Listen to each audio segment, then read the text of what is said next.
Hi Pisces, this is Pisces Hub. Welcome to my channel. So for today's video, gagawa tayo ng daily reading for Pisces sa araw na ito. Okay, gamitin natin itong tarot cards. Alamin natin kung ano mga posibleng mangyari. Gabay, advices ng tarot cards for Pisces para sa araw na ito. Okay?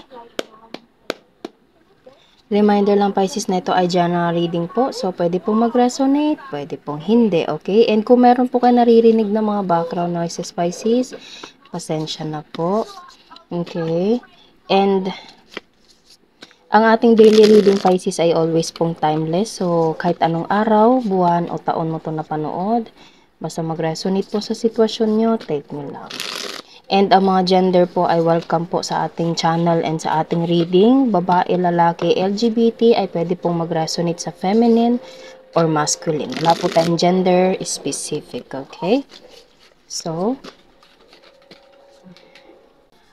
ano po ang message po for Pisces para sa araw na ito? Wow! The Hermit. Okay, so pwede you're dealing with someone na may Virgo sign, okay? Or pwedeng ikaw to Pisces, meron kang sun, moon, or rising na Virgo. Okay? So, ano pa po ang message ni po for Pisces? Five of Cups. Bakit parang, okay. And also, pwedeng you're dealing with another water sign, Pisces, Cancer, Scorpio. Okay? Bakit po merong water? Five of Cups. Ayun. Okay. Five of Cups and Ten of Cups, Pisces. Oh, parang sa nararamdaman ko, meron kayong pinagdadaanan, pero merong maganda na darating, Pisces. Kumbaga, kung ano man yung pinagdadaanan nyo, maganda yung sa huli. Okay? Maganda yung naghihintay.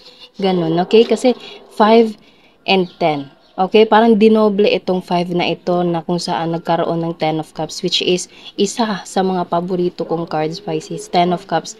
Happy family card, okay? Kitang-kita nyo, sobrang saya nila, nagkakasayahan, masaya yung mga bata, masaya yung mag-asawa, masaya yung pamilya, okay? And also, pwedeng, as I said kanina, pwedeng you're a member of LGBT kasi meron tayo ditong rainbow, okay? Pwedeng you're a member of a rainbow tribe.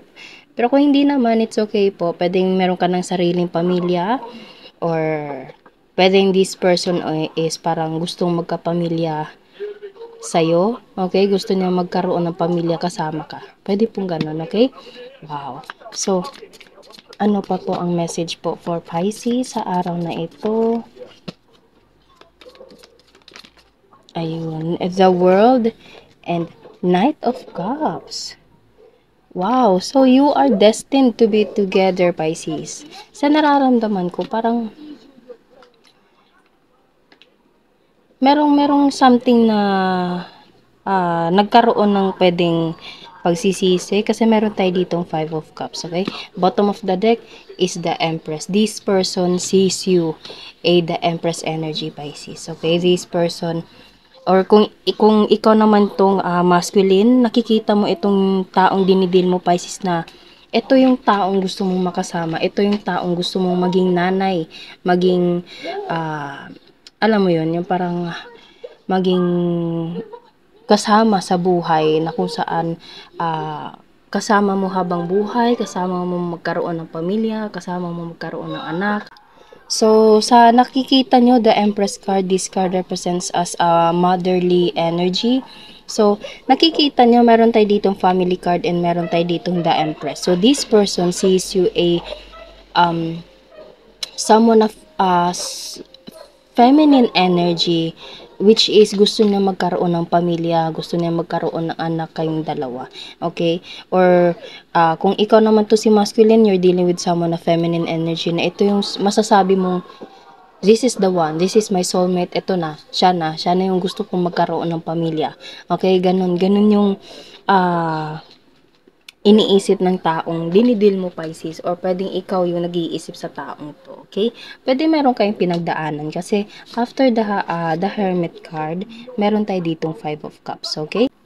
And pwedeng merong napagdaanan o na parang merong regret, merong sinayang, merong pagkakamali, merong mistake, merong conflict na nagkaroon ng parang soul searching or something na meditation, okay? Kumbaga, bigla ko narinig yung word na separate ways, pero yung non-contact, non-communication sa inyong dalawa, Pisces, is yun yung naging rason kung bakit mas humigpit pa yung pagsasama niyo, mas humigpit pa yung pagmamahalan yung dalawa. Okay, kumbaga, kung ano man yung nangyari na kung saan merong Five of Cups energy, nakikita nyo kasi this card represents as a regret, sadness, okay, or pwedeng missing someone na tinitingnan itong natapon na cards, okay? So, this person or ikaw, Pisces, is parang nangihinayang and parang nakakaramdam ka na sayang. Parang ganon. Okay? Pero, as I said kanina, this situation right here is ito yung mas naging ano pa siya, para siyang naging blessing in disguise, Pisces. Dahil, nagkaroon kayo ng time sa isa't isa. Kumbaga, nagkaroon kayo ng time sa sarili nyo, okay? And, dun nyo na-realize na sobra nyo palang mahal yung isa't isa to the point na gusto nyo magkapamilya kasama nitong taong to, okay? The Hermit kasi something as soul-searching energy, okay? Kumbaga, kung ano man yung pinagdadaanan, kumbaga, ninanamnam, nag-heal siya, on process siya by himself or by herself, okay? Kumbaga, hinanap niya yung sarili niya and kung ano man yung nangyari dati, naging blessing in disguise pa siya na kung saan nagkakaroon na ng 10 of Cups energy, Pisces. Happy family card, okay? So, dito papasok yung parang everything happens for reason, Pisces, okay? And always trust God, trust His process. Kung meron ka mang dinidil ngayon na isang tao, Pisces, pwedeng ito ay asawa mo, girlfriend, boyfriend, okay? Father of your children or someone na sobrang yung mahal ang isa't isa and pwede meron kayong pinagdadaanan kung ano man yun, Pisces, ramdamin nyo yun kung ano yun, okay? Kumbaga pakiramdaman mo yung sarili mo kung gaano mo to kamahal itong taong to and ganun din siya sa'yo, Pisces, ganun yung kumbaga journey ng taong dinidil mo and ang kagandahan nito is meron talagang naghihintay na 10 of Cups. Center of your reading, Pisces, is 10 of Cups. Okay? And kasunod pa nito is Knight of Cups and the World. Okay? The World is a destiny. Okay? Kumbaga, manifestations, destiny, after all the soul searching, after all the something na meditation, healing and process, ganun, dun naging reason kung bakit sobra nyo pang mas naging mahal ang isa't isa. And sa nararamdaman ko, merong comeback. Kung meron mang separation or non-contact dito, Pisces, merong comeback. And kung ano man yung comeback na yon, sobra kayong magiging masaya to the point na mas stronger pa yung bond nyo. Okay, so stronger bond, stronger love. Okay, and there is a Knight of Cups. This card represents as message, emotional message, okay? Pwedeng ito ay someone na ibubuhos niya kung ano man yung nararamdaman niya after this Five of Cups energy, okay? Kumbaga, sasabihin niya kung gaano kanya kamahal, ganito yung gusto ko, ganito yung nararamdaman ko, ganito, ganyan, okay? Or pwedeng ikaw, Pisces, ganun yung gagawin mo sa taong minamahal mo, okay? And the world, pwedeng you're dealing with someone na medyo malayo, pwedeng nasa malayong lugar kayo kasi the world represents as parang globe, Pisces, Earth.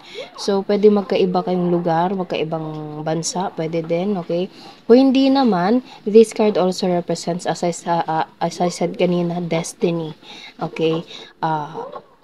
Kung kayo, okay? And sa nararamdaman ko, sobra, magiging maganda yung kalalabasan ko naman yung dinidil or nangyayari sa inyong dalawa, Pisces. And also, again, this person sees you as their Empress energy, Empress person, okay? Kumbaga, sobra kanyang na-appreciate kumbaga, yung respeto, dangal, pagmamahal ng taong to sa'yo, Pisces, ganito yung nakikita niya sa'yo.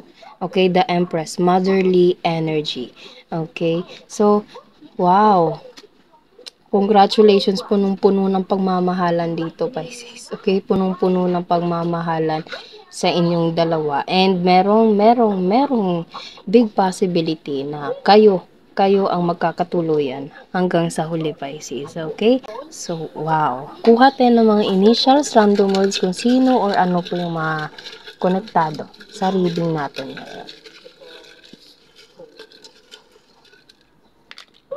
Okay, so wala tayong initial, Pisces, pero itong nakuha natin, airplane and company, maputi, and masipag. Okay, so yun lang po ang ating reading sa araw na ito. Naway nagustuhan niyo po. Pasensya na po, Pisces, kung meron po kayo naririnig. And huwag niyo po sanang kalimutan na mag-like at mag-subscribe po sa ating channel and click the bell button para ma-notify po kayo sa next videos na i-upload natin, okay? So, thank you, Pisces, and God bless!